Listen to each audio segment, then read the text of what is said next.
எல்லாருக்கும் வணக்கம். Cheese kitchen click பண்ணதுக்கு ரொம்ப நன்றி. இன்றைக்கி சீஸ் கிச்சன் சேனலில் சூப்பரான ஒரு பிரியாணி ரெசிபி, காளான் பிரியாணி. ரொம்ப வித்தியாசமான ஒரு ரெசிபி இது. பட் ரொம்ப ரொம்ப யம்மியாக இருக்கும். சுண்டை வதக்கி செய்கிற பிரியாணிலாம் வந்து செம்ம டேஸ்ட்டாக இருக்கும். கண்டிப்பாக நீங்கள் ட்ரை பண்ணி பார்க்கணும். இதை நான் எப்படி செஞ்சேன்னு பார்க்கறதுனால மறக்காம சீஸ் கிச்சனுக்கு சப்ஸ்கிரைப் பண்ணுங்கள், லைக் பண்ணுங்கள், உங்கள் நண்பர்களுக்கும் வீடியோ ஷேர் பண்ணி விடுங்க. இப்போ வாங்க வீடியோக்குள்ளே போகலாம். ஸோ இந்த பிரியாணி ரெசிபிக்கு வந்து ஃபர்ஸ்ட் வந்து நான் ஆனியன் வந்து வறுத்துக்க போகிறேன். நம்ம ஃப்ரைட் ஆனியன்ஸ் வந்து இந்த ரெசிப்பியில் சேர்த்து போகிறோம். ஸோ ஃபஸ்ட்டே வந்து ஆனியன் நான் வறுத்துட்டு போகிறேன். ரொம்ப ப்ரௌன் இல்லை, ரொம்ப டார்க் கலர் ஆகிற வரைக்கும் வறுத்துறாதீங்க, இல்லைனா அந்த கசப்பு தன்மை வந்து அதில் நின்றுடும், பிரியாணி நல்லா இருக்காது. ஸோ பார்த்து வறுக்கணும், ஏன்னா தின் ஸ்லைசஸ்னால. ஸோ ஆனியன் வந்து நான் வறுக்க போட்ட அப்புறம் நான் பாஸ்மதி அரிசியை ஒரு 3 தடவை வந்து வாஷ் பண்ணிவிட்டு நான் அதை ஊற வச்சுட்டேன். ஸோ மினிமமாக வந்து அது ஒரு அரை மணி நேரமாக அது வந்து நல்லா ஊறணும். அப்போ தான் நல்லா ப்ளூம் ஆகி பெருசாக அது வரும். ஸோ ஆனியன்ஸ் வந்து முடிஞ்சிடுச்சு, நான் எடுத்துகிட்டு போகிறேன். இந்த கலர் பார்த்து எடுத்துடணும், ரொம்ப டார்க் ஆகிட விட்டுறக்கூடாது. ஸோ இப்போ பிரியாணி செய்ய ஆரம்பிச்சிடலாம். குக்கர் எடுத்துருக்கேன். குக்கரில் நான் நெய் சேர்க்குறேன். நெய்யில் அப்புறம் ஆயில் சேர்க்குறேன். என்ன குவான்டிட்டி யூஸ் பண்ணுறேன் எல்லாமே டிஸ்கிரிப்ஷன் பாரில் உங்களுக்கு இருக்கும். ஆயிலில் பட்டை, லவங்கம், ஏலக்காய், சோம்பு, மஷ்ரூம்னால சோம்பு சேர்க்குறேன். இப்போ ஒரு ஃபியூ செகண்ட்ஸ்க்கு இது சாட்டே ஆகிடுச்சு. இப்போ வந்து வெங்காயமும் பச்சை மிளகாயும் சேர்க்குறேன்.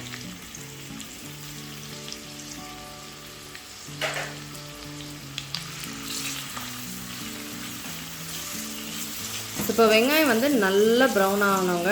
ஸோ அது ரொம்ப முக்கியம் இந்த ரெசிபிக்கு. ஸோ ஆனியன் வந்து நல்லா ப்ரௌன் ஆகிற வரைக்கும் நம்ம குக் பண்ண விடலாம். எப்படியும் வந்து ஒரு 5 மினிட்ஸ் ஆகிடும். ஸோ வெங்காயம் வந்து சூப்பராக ப்ரௌன் ஆகிடுச்சு.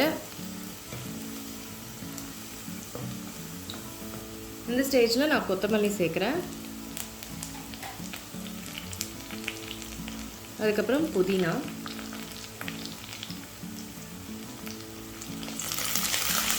இதை நல்லா மிக்ஸ் பண்ணிக்கணும்.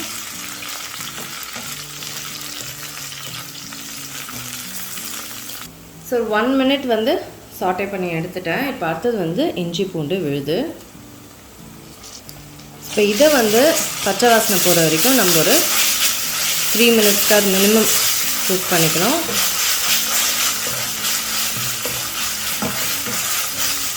நல்லா எல்லாத்தையும் மிக்ஸ் பண்ணிவிட்டு ஒரு 3 மினிட்ஸ்க்கு இதை நல்லா குக் பண்ணிக்கணும். இப்போது இஞ்சி பூண்டு விழுது நல்லா குக் ஆகிடுச்சு. இப்போ எண்ணெயிலேயே வந்து சில்லி பவுடரை வந்து நான் சேர்க்குறேன். ஸோ எண்ணெயிலேயே வந்து இது நல்லா குக் ஆகணும். நல்லா மிக்ஸ் பண்ணிக்கணும்.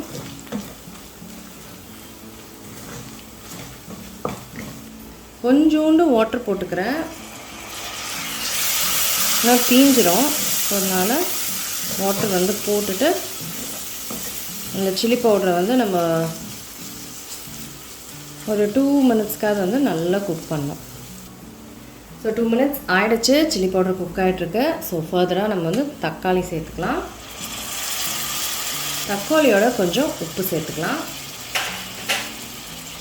ஸோ அப்படி சேர்த்தோன்னா நல்லா ஈவனாக நம்மளுக்கு வந்து குக் ஆகும்.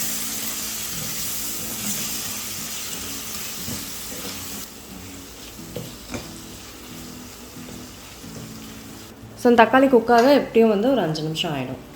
ஸோ இப்போ தக்காளி வந்து குக் ஆகிட்டுருக்கு. 5 மினிட்ஸ் இன்னும் ஆகலை, ஆக்சுவலாக 2 மினிட்ஸ் தான் ஆகிருக்கு. ஸோ அப்பப்போ கிளறிக்கலாம், இல்லைனா தீஞ்சு போயிடும். இந்த ஸ்டேஜில் பார்த்திங்கன்னா நான் கொஞ்சோண்டு மஞ்சள் பொடி சேர்க்குறேன். அப்புறம் கொஞ்சோண்டு கரம் மசாலா, இதோட அப்படியே தயிரும் சேர்க்குறேன்.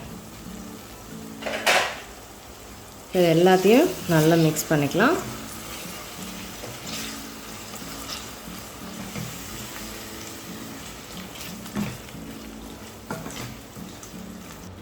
மிக்ஸ் பண்ணியாச்சு. இப்போ இதை வந்து ஃபர்தராக இன்னும் ஒரு 5 மினிட்ஸ்க்கு நம்ம குக் பண்ணிடலாம்.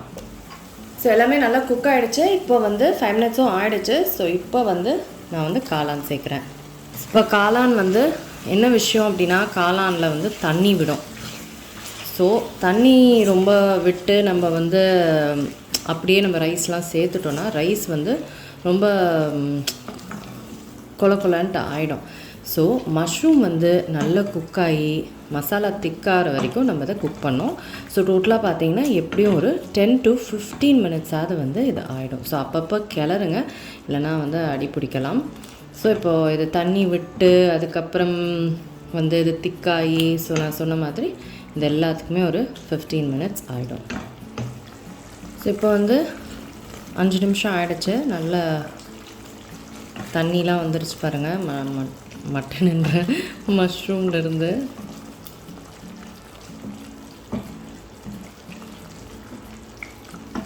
சும்மா ஒரு 10 மினிட்ஸ் ஆகிருக்கு. ஒன்றுமே வாட்டர் நல்லா குறைஞ்சிருக்கு பாருங்கள். மஷ்ரூம்லாம் நல்லா குக்காகி மசாலாலாம் சூப்பராக குக் ஆகிட்ருக்கு. ஸோ ஃபர்தராக இன்னும் ஒரு 5 மினிட்ஸ் வைக்கணும். ஸோ இன்னுமே வந்து இது ரெடியூஸ் ஆகணும். ஸோ 5 மினிட்ஸ் ஆகிடுச்சு. நல்லா திக்காகிடுச்சு பாருங்கள் மசாலா. வாட்டர்லாம் எதுவுமே இல்லை, வெறும் ஆயில் தான் இருக்குது. நல்லா திக்காகிடுச்சு.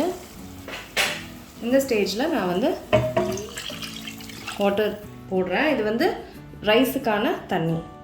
நான் வந்து 1.5 கப்பு அரிசிக்கு வந்து 3 போடுவோம் இல்லைங்களா, நான் வந்து ஒரு 1/2 கப்பு கம்மியாக போடுவேன். அப்புறம் லெமன் ஜூஸ் இது எல்லாத்தையுமே மிக்ஸ் பண்ணிக்கணும். இப்போ இந்த சால்ட் வந்து கண்டிப்பாக கம்மியாக இருக்கும். ஸோ எவ்வளோ சால்ட் வேணும் அப்படின்றத பார்த்துட்டு நம்ம வந்து கொதி வர வரைக்கும் இதை வந்து விட்டுடணும். ஸோ தண்ணி கொதிக்க ஆரம்பிச்சிருச்சு. இப்போ ஊற வச்ச பாஸ்மதி ரைஸ் சேர்த்துக்கிறேன்.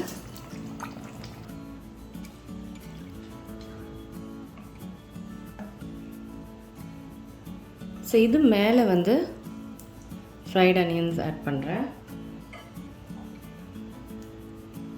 அதுக்கப்புறம் கொத்தமல்லி,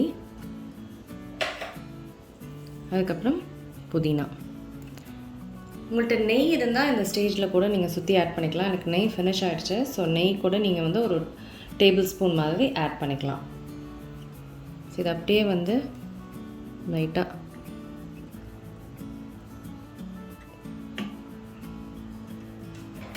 இப்போது இதை வந்து நான் 2 விசிலுக்கு வச்சு எடுக்க போகிறேன். ஸோ அவ்வளோதாங்க, காளான் பிரியாணி முடிஞ்சிருச்சு. செம்ம டெலிஷியஸாக இருக்கும். கண்டிப்பாக ட்ரை பண்ணி பாருங்கள்.